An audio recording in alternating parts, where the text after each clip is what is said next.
4월 12일 화요일 고난주간 둘째 날 말씀을 전하겠습니다. 십자가에 대하여서 묵상하는 것이 고난주간의 의미가 아닌가 싶습니다.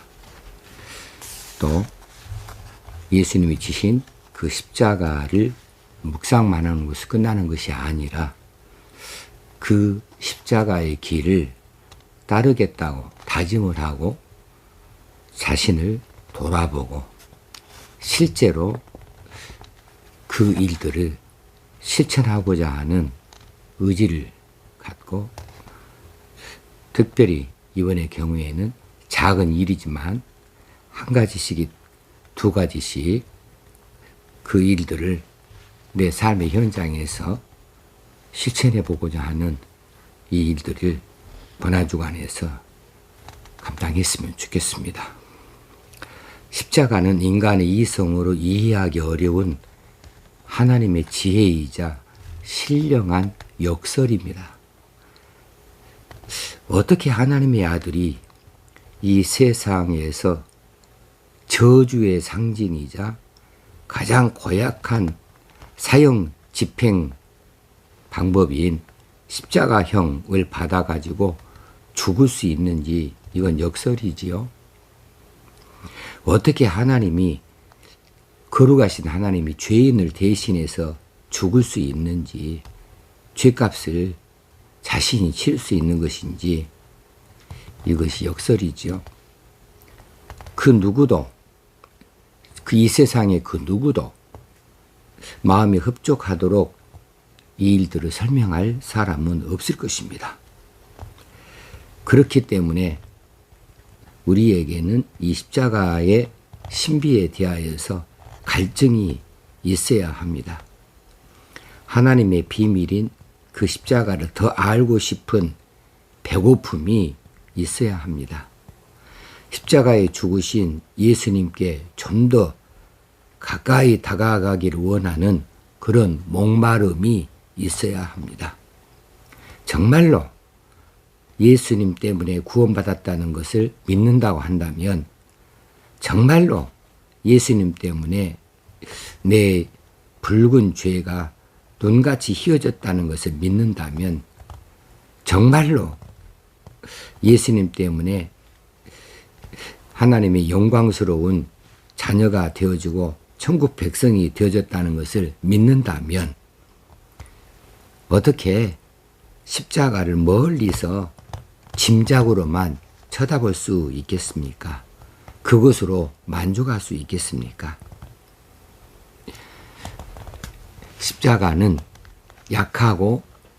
약하지만은 참 강한 것이고, 십자가는 실패한 것 같지만 성공하는 것이고, 십자가는 어리석은 방법 같지만 가장 지혜로운 방법이고, 십자가에서 예수님은 하나님의 구원을 이루시는 유일한 길로 삼으셨습니다. 그렇기 때문에 십자가는 우리 믿는 자들에게는 능력입니다. 은혜의 셈입니다. 그리고 정말 영원한 자랑거리가 되어지는 겁니다. 갈라디아서 6장 14절에서 바울은 그러나 내게는 우리 주 예수 그리스도의 십자가 외에 결코 자랑할 것이 없으니, 그는 세상의 학문이나 가문이나 가지고 있는 모든 것들을 배설물처럼 여길 정도로 예수 그리스도에 심취했습니다. 그리고 그 십자가를 그렇게 높여드리고 자랑했습니다. 십자가를 보아라 할 때에 세상의 금은 보아는 배설물이고, 십자가의 진리를 생각할 때에 세상에서의 지식과 지혜는 다 배설물과 같은 거죠. 바울은 일찌감치 그것을 깨닫고 그렇게 고백했던 겁니다. 오늘은 영락교회 심호하시는 김은성 목사님께서 십자가와 용서라고 하는 제목으로 우리에게 말씀을 주십니다. 본문은 누가복음 23장 34절입니다. 이에 예수께서 이르시되 아버지 저들을 사하여 주옵소서 자기들이 하는 것을 알지 못함이니이다 하시더라. 그들이 그의 옷을 나누어 제비 뽑을세. 예수님께서 십자가를 지신 것은 우리를 구원하시게 한 거죠. 그 핵심에는 죄의 용서가 있습니다. 죄의 용서가 우리를 하나님의 저주 가운데서 구원하신 것입니다. 영원한 멸망 가운데서 구원하신 것입니다. 죄의 용서가 없다면 십자가는 별 의미가 없습니다. 예수님은 우리의 죄를 대신 짊어지시고 십자가에서 다 그 죄의 짐을 풀으셨습니다. 그것 때문에 죽어주셨습니다. 죄의 값은 사망이기에 반드시 죽어야만 그 죄값을 치르기 때문에 그렇습니다. 우리 모두 다 아담 이래로 다 죄인입니다. 아담이 하나님이 금지한 그 열매를 먹은 이후로 아담이 죄에 떨어졌고 아담의 후손들은 그때부터 모두 다 죄의 인자를 가지고 태어났고 죄값을 가지고 태어났습니다. 아담 실수 이후로 실패 이후로 사탄은 인간들을 조종하면서 인간들을 죽음이라는 무기를 가지고 주인 노릇해 왔습니다. 여기에서 구원을 얻으려면 아담이 지은 죄를 청산해야 됩니다. 해결해야 됩니다. 그런데 이것은 인간으로서는 아무도 해결할 수가 없습니다. 왜냐하면 태어나면서부터 죄에 빠져 있기 때문에 그 죄에 대해서 어찌할 수 없다는 것이죠. 그래서 이 죄를 용서할 수 있는 분은 거룩하신 분, 죄가 없는 분입니다. 그런데 하나님만이 죄가 없는 분이시거든요. 그러므로 하나님께서 하나님의 독생자 예수님을 이 땅에 보내셔서 이 죄의 문제를 해결하시기 원하셨습니다. 어떻게 해결해야 될까요? 죽음으로 해결해야 돼요. 죄의 대가는 죽음이니까 죽음으로만 해결하는 겁니다. 그래서 우리 죄를 대신 짊어지시고 십자가에서 죄값을 치르시고 죽게 되어지신 것이죠. 그래서 거기서 흘린 피가 죽음을 상징합니다. 구약의 제사에서도 반드시 제물은 피를 흘려야 되는데 그 피를 보는 것이 결국 그 제물의 죽음을 보는 것이기 때문에 그렇습니다. 그래서 예수 그리스도의 십자가의 보혈은 죽음을 우리에게 말해 줍니다. 이 죽음은 결국 죄값을 씻어주는 죽음이었습니다. 그래서 십자가의 보혈은 죄를 씻는 능력이 있는 겁니다. 십자가의 죄 씻음의 능력은 예수님의 말씀에서도 잘 나타납니다. 예수님께서 십자가상에서 그 고통 중에서도 아버지 저들을 사하여 주옵소서 자기들이 하는 것을 알지 못함이니이다. 이것은 예수님 십자가의 형에 처하고 있는 로마 병정을 향하여 하신 말씀이고 또 예수님을 십자가형에 처하도록 그렇게 고소고발하고 그 일을 부추겼던 그런 당시의 대제사장이나 서기관이나 또 바리새인들이나 이런 종교 지도자들 그들의 꼬임에 넘어가서 함부로 탄원을 했던 이 군중들 그들에게 하는 이야기이지만 결국은 이 말씀은 우리 모든 인류를 향하여서 하시는 말씀이죠. 아버지여 저 인류들을 사하여 주옵소서. 그들은 죄에 빠져서 죄의 눈이 어두워서 자기들이 하는 것을 알지 못함이니이다. 이런 말씀이 되는 거죠. 예수님의 십자가를 통해서 죄 씻음 곧 용서를 받았습니다. 왜냐하면 그분이 십자가에서 피 흘리고 죽어주셨기 때문입니다.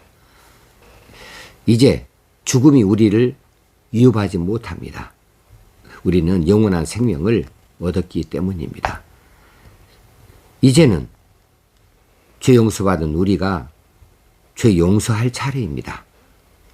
예수님께서는 서로 용서하라고 말씀하여 주셨습니다. 용서는 쉽지 않습니다. 그런데 예수님이 먼저 우리를 용서해 주셨다는 것을 생각한다면 우리도 내 이웃을 향하여서 용서할 수 있어야만 하는 것이지요. 그래서 오늘은 십자가를 바라보면서 용서할 사람이 누구인가? 용서할 일이 무엇일까? 이것을 묵상하는 날입니다. 용서는 힘듭니다. 그러나 용서의 그 결과는 참 아름답습니다. 주변에 나를 힘들게 했던 사람들, 나에게 고통을 준 사람들, 나를 억울하게 했던 사람들, 나의 것을 빼앗아간 사람들, 그 일 때문에 내가 마음에 맺혀 있는 것이 있고 마음에 저주가 쏟아져 나오고 있고 그것 때문에 기도하다가 막힘이 있다고 한다면 그러면 이 부분은 이번 고난주간에 풀고 넘어가야 될 일입니다. 예수 그리스도께서 십자가에서 우리 용서하신 것처럼 우리도 우리를 향한 그들의 죄에 대하여서 용서할 수 있어야 되겠다 하는 것입니다. 이 용서가 이 사회를 살만한 사회로 만들어 놓을 줄 압니다. 먼저 교회 안에서 용서할 사람이 있는지를 찾아보시게 해요. 성도가 성도를, 목사가 성도를, 성도가 목사를, 교회가 교회를 용서하는 일이 없이 어떻게 교회가 십자가를 바라볼 수 있고 십자가를 자랑할 수 있겠습니까? 이번 기회에 아버지여 저들을 사하여 주옵소서. 자기들이 하는 것을 알지 못함이니이다. 이 말씀을 실천해 볼 수 있는 오늘 하루가 되어지길 바랍니다. 하나님 아버지, 고난주간 둘째 날 십자가와 용서에 대하여서 말씀을 나누었습니다. 이제 우리가 실천해야 될 일들을 우리가 스스로 새겨보기 원합니다. 손양호 목사님이 기도문을 묵상하고 내가 용서할 사람 누구인가 그를 기억하고 그를 용서하는 기도문을 작성해보고 혹시나 화해 문자를 보내보고 하는 일들에 대하여서 오늘 하루 깊이 묵상하고 이 일로 십자가에 동참할 수 있기 원합니다. 성령께서 그런 마음을 주시고 진심으로 용서할 수 있는 마음들을 갖게 하여 주옵소서. 그래서 우리 마음이 풀어지게 하시고 넉넉해지게 하시고 평화롭게 하여 주옵소서. 이 일을 하나님이 기뻐하실 줄로 믿습니다. 예수님의 이름으로 기도합나이다. 아멘. 오늘 하루도 경건한 날로 십자가를 묵상하는 날 그리고 미션을 실천하는 날 되어줄 수 있기를 주의 이름으로 축원합니다. 감사합니다.